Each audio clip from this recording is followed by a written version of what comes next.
NaMo Narayan. The ancient Indian astrologer में आपका स्वागत है।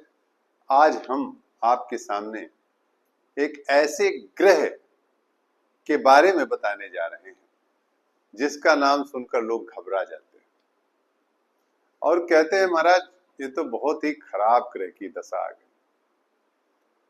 और जिनकी चर्चा देवता की श्रेणी में नहीं रखते, वो लोग असुर की श्रेणी में रखते हैं।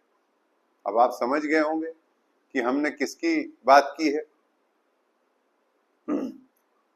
हम उस ग्रह की बात कर रहे हैं जिसकी चर्चा लोग घबरा के किया करते हैं। अरे महाराज राहु और केतु चल गए, कहा जीवन में राहु केतु लग गए। इस तरह से राहु से और केतु से बहुत घबराते। तो कहते हैं अर्धकायम महावीर्यम चंद्रादित्य विवर्धनम सिंहिका गर्भ संभूतम तंग राहुम प्रणमाम्य। आज हम उन्हीं राहु महाराज के बारे में चर्चा करने जा रहे हैं। राहुदेव, जिनके बारे में लोग घबराते हैं और उनकी चर्चा करते हैं, कहते हैं भाई राहु लग गया, केतु लग गया। देखिए, हम आपको आज बता दें कि ग्रहों से घबराने की आवश्यकता नहीं है, वो कहां स्थित है यह देखना है। आज हम आपसे कहेंगे कि अपनी कुंडली में आप जरूर देखें कि आपके राहु किस प्रकार स्थित हैं, किस योग को लेकर स्थित हैं, कहां स्थित है। क्योंकि कोई भी ग्रह हमारे जीवन में कुछ न कुछ अच्छाइयां लेकर आता है और कुछ न कुछ बुराइयां भी होती हैं। तो पॉजिटिव और निगेटिव का ये संग्रह है, उसका एक समुच्चय है, एक सेट है। तो उस सेट को लेकर के आज हम आपसे चर्चा करने जा रहे हैं।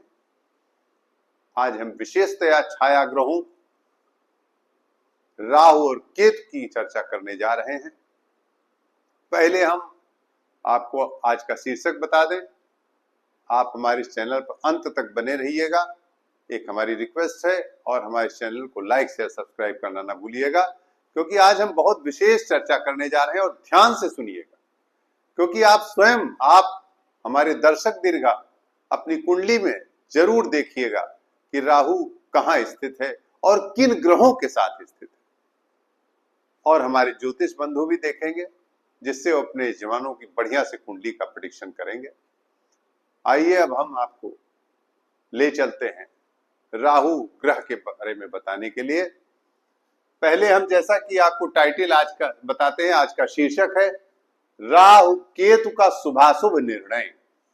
आज का जो शीर्षक है, और हम उस पर श्लोक पढ़ेंगे, फिर उसकी व्याख्या करेंगे और फिर आगे हम चर्चा करेंगे। यद्यत भावगतो वापि यद्यत भावेश संयुतो तत्तत् फलानि प्रबलौ प्रतिशेताम तमो ग्रहो। यद्यत भाव गतौ वापि, अर्थात यद्यत भाव गतो वापि, जैसे जैसे जिन जिन भावों में राहु जाते हैं, और यद्यत भावेश संयुतो, और जिन जिन भावेश के साथ, मतलब उस भाव के स्वामी के साथ युति करते हैं। अब तत्तत् फलानि, उसी प्रकार का तत्तत् फलानि प्रबलौ प्रतिशेताम तमोग्रहो। तमोग्रहो, इनको तम ग्रह कहा गया है। तम जानते हैं आप, सत रज और तम। सतोगुणी, रजोगुणी और तमोगुणी। तो राहु को तमोगुणी कहा गया है। तो आइए प्रभु हम इस पर चर्चा करते हैं और इनका अर्थ बताते हैं कि राहु व केतु जिस भाव में स्थित हो, या जिस भावेश के साथ, इनका जो अर्थ है, के साथ बैठे हो, उन्हीं से संबंधित फल बलवान होने पर देते हैं। अर्थात अब आप ऐसे समझ लीजिए कि राहु जहां बैठे होंगे, अगर बढ़िया, इसका अर्थ तो यही हुआ कि और लघु पाराशरी में हमारे शास्त्र में भी स्पष्ट रूप से इस चीज का उल्लेख किया गया कि केंद्र और त्रिकोण के राहु, त्रिकोण क्या है, सबसे शुभ स्थान कुंडली में जन्मांक में किसे कहा गया, त्रिकोण को। और त्रिकोण किसे कहते हैं, लग्न यानी पहला स्थान, पंचम स्थान और नवम स्थान। तो आज आप जान लें कि लग्न, पंचम और नवम में यदि राहु हैं, अर्थात शुभ स्थान है ना, जैसा कि अभी हमने कहा है, यद्यत भावगतो वापि, यद्यत भावगतो वापि, यद्यत भावेश संयुतो, अर्थात जिन जिन भाव में जाते हैं, अब वो भाव क्या है, तत्तत फलानि प्रबलौ, तो उसका फल प्रबल हो जाएगा। अगर वो शुभ भाव में गए हैं तो शुभ फल देंगे, अर्थात त्रिकोण में अगर राहु स्थित है तो शुभ फल आपको प्राप्त होगा। केंद्र में गए हैं तो भी अच्छा फल प्राप्त होगा। लेकिन यही राहु यदि अष्टम स्थान और छठे स्थान और दो स्थानों पे जाएंगे तो इतना अच्छा फल नहीं देंगे। अब इसके जगह पर मैं ये बताना चाहता हूं कि लग्न व त्रिकोण में बहुत ही पावरफुल होंगे। लग्न में यानी 1 में, 5 में और 9 में राहु सबसे अधिक पावरफुल होंगे। और एक सिद्धांत और है जिसे कहते हैं भावेश साहचर्य, भावेश साहचर्य, साहचर्य माने साथ होना, साहचर्य। तो जो भावेश के साथ हो बैठ जाए, सपोज कर लीजिए जैसा कि यहां लिखा हुआ है, यद्यत भावेश संयुतो तत्तत फलानि प्रबलौ, तो प्रतिष्ठिताम तमोग्रह, तो अर्थात जिस भावेश के साथ वो बैठ जाते हैं, यहां जो मैंने लिखा है देखिए कि भावेश साहचर्य, अर्थात जिसके स्वामी के साथ वो बैठ जाते हैं तो उस स्वामी का फल वो दुगुणित कर देते हैं। दुगुणित माने डबल, ट्रिपल, जितना है उसका और गुना बढ़ा देते हैं। यह राहु का लक्षण है और केतु का भी यही लक्षण है। ये आप जान लें कि राहु और केतु, आज मैं दोनों पे चर्चा कर रहा हूं समान रूप से, आप समझिएगा कि अगर हम राहु बोल रहे हैं तो ऐसा नहीं कि केतु, केतु पर भी वही भाव लागू होगा जो राहु पर लागू हो रहा है। मैं आज 3 कुंडली हमने ली है उदाहरण के लिए, और उन तीनों कुंडलियों पर आज मैं चर्चा करूंगा। लेकिन आज मैं आपको पहले यह बताना चाहता हूं कि यदि आपकी कुंडली में, देखिए, यदि आपकी कुंडली में लग्न में, पंचम भाव में, नवम भाव में राहु बैठे हैं या केतु बैठे हैं, तो निश्चित रूप से आप बहुत प्रबल योग में हैं और आपको योग कारक दशा देंगे। अपनी प्रबलता में वो आपके लिए सुफल देंगे, आपका कल्याण होगा यदि राहु इन ग्रहों में, स्थानों में बैठ गए। देखिए, मैं आपको ये बता दूं कि केतु में थोड़ी शुभता, एक थोड़ा उतना तमोगुण नहीं है जितना राहु में है, तो इसलिए राहु की प्रबलता अधिक आ जाती है।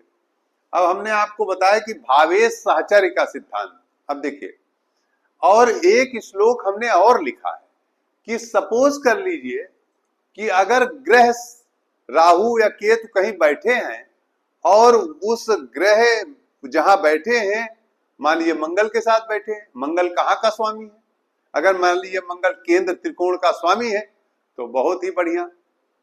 और अगर अष्टम या किसी स्थान का स्वामी होकर राहु या केतु के साथ युति कर रहा है, राहु के साथ युति कर रहा है, तब वो फल उतना नहीं होगा। अब इसके साथ यदि मान लीजिए कि राहु और केतु अकेले उन स्थानों पे बैठे हैं, कोई ग्रह उनके साथ नहीं बैठा है, युति नहीं कर रहा है, तब क्या फल होगा? तो उस पर भी हमने एक श्लोक लिखा है, तमो ग्रहो शुभारूढ़ाव, तमो ग्रहो शुभारूढ़ाव संबंधेन केनचित अंतर्दशानुसारेण भवेताम योग कारको, अर्थात केनचित, बैठे चाहे ना बैठे, बहुत साफ कह दिया। देखिए ध्यान से सुनिएगा, इस श्लोक पर ध्यान दीजिएगा संस्कृत के। तमो ग्रहो शुभारूढ़ाव संबंधेन केनचित, संबंध केनचित हो या ना हो, कदाचित संबंध हो अथवा ना हो, यानी राहु और केतु युति करके बैठे भाव एस के साथ या भाव उस भाव के स्वामी के साथ, अथवा अकेले बैठे ना बैठे, तब भी वो योग कारक होंगे, ये कह दिया है अंतर। लेकिन कब होंगे योग कारक, ये ध्यान देने की बात है। जैसे मान लीजिए, अभी मैं समझाऊंगा आपको कि अगर किसी भावेश के साथ लग्नेश, पंचमेश, नवमेश के साथ अगर केंद्र में बैठ गए, ठीक वही सिद्धांत जो पारसरी का लागू होता है केंद्र और त्रिकोण का। मान लीजिए केंद्र में राहु त्रिकोणेश के साथ, त्रिकोण के स्वामी के साथ बैठ गए तो प्रबल योग कारक हो गए। और अगर राहु की दशा न चल के उस त्रिकोणेश की दशा या केंद्रेश की दशा चल गई तो भी वो राहु प्रबल फल देंगे उसमें। अब यहां एक सिद्धांत और है जो मैंने अभी बताया कि तमो ग्रहो शुभारूढ़ाव, अर्थात मान लीजिए राहु किसी के साथ युति ना कर रहे हो या भावेश के साथ ना बैठे हो, और तब वो क्या करेंगे, तो कह दिया कि तमो ग्रहो शुभारूढ़ाव संबंधेन केनचित, बैठे चाहे ना बैठे, अंतरदशानुसारेण भावे भवेताम योग कारको, अंतरदशानुसारेण भवेताम योग कारको। अंतरदशा जब आएगी, महादशा जब आएगी तो वो निश्चित योग कारक हो जाएंगे। लीजिए, अब तो आपका कॉन्सेप्ट क्लियर है कि अगर लग्न में राहु बैठा है, यदि पंचम में राहु बैठा है, यदि नवम में राहु बैठा है, तो आप सपोज कर लीजिए कि राहु की महादशा आपके लिए नुकसानदेह नहीं होगी, एकदम कंफर्म आप जान लीजिए। इसी प्रकार से हम ये कहना चाहते हैं कि यदि योग करेंगे तो जरूर उस योग कारक ग्रह की दशा भी योग कारक होगी, परंतु यदि अकेले बैठ गए, जैसा कि हमने दूसरा श्लोक लिखा बताया, तो अगर अकेले राहु और केतु बैठ गए हैं केंद्र त्रिकोण में तो वो निश्चित अपनी दशा अंतरदशा में लिख दिया है, अंतरदशानुसारेण भवेताम योग कारको। यदि उनकी महादशा अंतरदशा आएगी तो बहुत प्रबल योग देंगे। अब आप समझ गए होंगे, इसको अब हम इस तरह समझाते हैं कि तमो ग्रहो, अगर मान लीजिए ये स्थिति है कि शुभारूढ़ाव संबंधेन केनचित, संबंध नहीं हो रहा, मान लीजिए भावेश के साथ नहीं बैठ रहे, मंगल या किसी के साथ वो नहीं बैठ रहे, अकेले बैठे, तब क्या है, तो ये सिद्धांत लागू हो रहा है, ये सिद्धांत कि संबंधेन केनचित और अंतरदशानुसारेण भवेताम योग कारको। तो अब जब अंतरदशा महादशा आएगी तो अकेले भी राहु और केतु होंगे अगर केंद्र या त्रिकोण में, तो प्रबल फल देंगे। अब एक चीज हम और बताना चाहते हैं आपको, हम सिद्धांत पूरी तरह क्लियर करना चाहते हैं कि यदि एक भाव यानी लग्न में, पंचम में, नवम में राहु या केतु बैठे हैं, खासतौर से राहु, केतु भी, लेकिन राहु की यहां प्रबलता है, तो निश्चित रूप से अपनी दशा अंतरदशा में फल देंगे, अकेले बैठे हैं तब भी, क्योंकि दूसरा सिद्ध श्लोक है। और अगर किसी ग्रह के साथ बैठे हैं और वो ग्रह, वो भाव, वो किसी भावेश का स्वामी, कहां किस भावेश का, केंद्र के किसी भाव का या त्रिकोण के किसी भाव का स्वामी होकर के साथ में बैठा है, तो उसकी दशा में भी प्रबल फल देंगे। अब जैसे कि मान लीजिए मंगल, सपोज कर लीजिए, अभी हम एक कुंडली बताएंगे आपको, तो एक सिद्धांत और है, हमने आपको बताया कि 4, 7, 10 इसे केंद्र कहा गया, ये भी केंद्र है, एक भी केंद्र है, लेकिन एक त्रिकोण भी, लग्न को त्रिकोण भी कहा गया, तो लग्न पंचम और नवम त्रिकोण हो गया, 4, 7, 10 जो है केंद्र हो गया। तो अब आप समझ गए होंगे कि इसमें सम रहेगा, 4, 7, 10 में अगर राहु और केतु हैं तो वो सम रहेंगे, लेकिन सबसे अधिक प्रबल कारक होंगे लग्न में, पंचम में और नवम। अब आप समझ गए होंगे। आइए अब आपको कुंडली से समझाते हैं। पहले हम एक जातक की कुंडली ले रहे हैं जिसके लग्न में राहु है, ध्यान से दीजिएगा, और सप्तम भाव में मंगल और केतु। देखिए मंगल यहां पर लग्न के स्वामी होकर बैठे, देख लीजिए मंगल यहाँ लग्न भी एक त्रिकोण है और केंद्र भी है, लग्न के स्वामी होकर मंगल यहाँ बैठे हैं केतु के साथ। तो यहाँ केतु क्या है, कारक हो रहे हैं, और राहु यहाँ अकेले बैठे हैं केंद्र लग्न में, त्रिकोण ही, लग्न भी एक त्रिकोण है। तो राहु अपनी दशा में इस जातक को प्रबल वैभव और सुख, एक निर्धन परिवार में भी जन्म दे करके इसे पूरे ऐशो आराम से, इसके बचपन का जीवन, बालपन का जीवन, थोड़ा स्वास्थ्य तो जरूर असर किया, लेकिन वह वैभव और विलासिता, पूरा बचपन बड़े ही सुखमय ढंग से बीत रहा था। आप समझ लीजिए पूर्ण ऐश्वर्य शुरुआत में दशा रही है राहु। तो ऐसी दशा, राहु की दशा बहुत ऐश्वर्य दी। अब इस प्रकार से हम ये बताना चाहेंगे, अब जब केतु है, मंगल के साथ केतु बैठा है, मंगल यहाँ का स्वामी है, तो निश्चित रूप से केतु भी कारक है। अब आ जाइए इस कुंडली में, ये एक कुंडली है ऐसे व्यक्ति की जो एक बहुत ज्यादा सफल तो नहीं रहा, इसलिए मैं क्रम से दे रहा हूं, हर चीज समझा रहा हूं, लेकिन एक अर्ध सरकारी संस्थान में है। तो अब देखिए यहां राहु त्रिकोण में बैठा है, ध्यान दीजिएगा, और मंगल भी बैठा है। तो मंगल यहाँ का स्वामी होके, केंद्र वही केंद्र त्रिकोण का सिद्धांत पाराशरी का लग रहा है, यहाँ का स्वामी होके मंगल यहाँ बैठ गए। अब मंगल और राहु यहाँ बैठ गए, प्रबल योग दे रहे हैं। अब मंगल की भी दशा योग कारक है, राहु की भी दशा योग कारक है, मगर शनि भी बैठ गए, ध्यान दीजिएगा। अब शनि यहाँ अष्टमेश होकर के सप्तमेश होके बैठ गए। अब शनि के अष्टमेश हो जाने से, तीसरे ग्रह के आ जाने से, अब राहु की प्रबलता में कमी आ गई। अब राहु मंगल ने जो डबलिंग की थी, जो डबल डेकर बस चली थी, डबल इंजन, वह डबल इंजन अब फिर सिंगल इंजन में कन्वर्ट हो गया शनि के आते। अब ध्यान से देखिएगा, इस प्रकार से आपको विचार करना है, अपने विवेक का भी प्रयोग करना है, प्रिडिक्शन करने में अपने विवेक का भी प्रयोग करिएगा।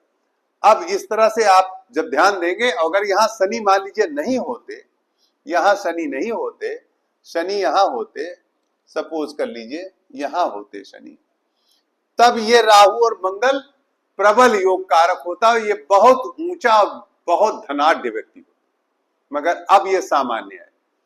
आइए अब हम तीसरी कुंडली लेते हैं, जो एक अद्भुत कुंडली है, सभी लोग जानते हैं डोनाल्ड ट्रंप के बारे में, you know it very well, mister Donald Trump, president of America. हमने अपने पिछले वीडियो में इनके इलेक्शन से पहले, आप अगर देखेंगे तो मैंने इनके इलेक्शन से पहले घोषणा की थी। आइए देखते हैं प्रेसिडेंट डोनाल्ड ट्रंप की कुंडली। इसमें सिंह लग्न है, लग्न में मंगल है, द्वितीय बृहस्पति है, चौथे चंद्रमा और केतु है, दशम में सूर्य और राहु। ध्यान दीजिएगा, सूर्य और राहु। अगर सामान्यतः कोई देखेगा पंडित जी तो कहेगा अरे ये तो ग्रहण योग है, परंतु नहीं, अभी हमने आपको सिद्धांत बताया है, सिद्धांत पे अटल रहिए। क्या?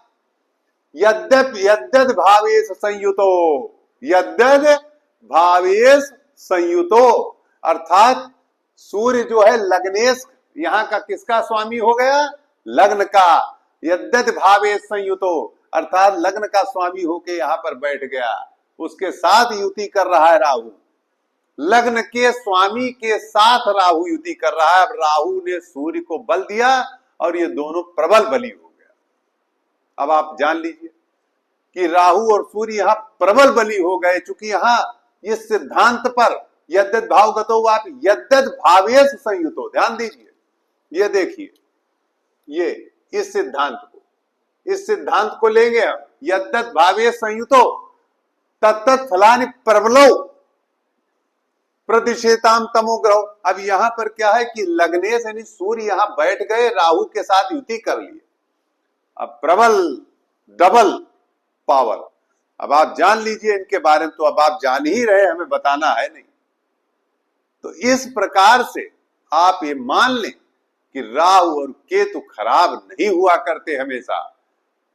ये अगर केंद्र में आपके त्रिकोण में, हाँ मैंने एक सिद्धांत ये भी दिया है, भावेश साहचर्य भी बताया है, साथ में ये भी बताया है कि कहां ये सम रहेंगे, कहां बहुत अच्छे परिणाम नहीं देंगे, लेकिन कहां बहुत अच्छे परिणाम देंगे, ये आप समझ गए होंगे।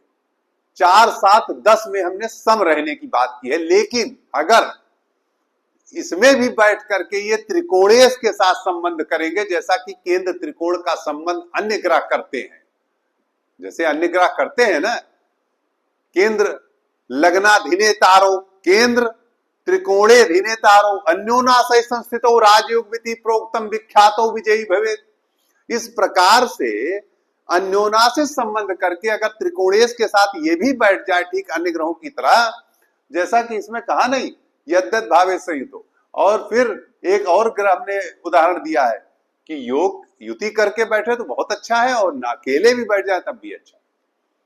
इस प्रकार से केंद्र और त्रिकोण राहु के लिए पाराशरी ने भी सिद्ध किया है कि प्रबल स्थान है। इस प्रकार से आज हमने आपको राहु और केतु के बारे में बताया कि केंद्र त्रिकोण में इनकी क्या स्थिति होती है, और अष्टम और द्वि स्थानों पर राहु, द्वादश और अष्टम और छठे, इन स्थानों पर राहु की स्थिति बहुत अच्छी नहीं है। अगर अष्टमेश हाँ अच्छी है, अगर अकेला है तो चलेगा, अरिष्ट को भी वो करेगा, लेकिन शांत कर सकता है, मगर अगर अष्टमेश, खष्ठेश और द्वादशेश के साथ कहीं युति करके बैठ जाएगा तो ये प्रबल मारक होगा। ये मैं आपको बता रहा हूं, अष्टम में, छठे में और द्वादश। इस प्रकार आज हमने आपको राहु केतु के बारे में बताया। आशा है कि आप हमारे चैनल पर अपने भाव जरूर व्यक्त करेंगे। नमो नारायण।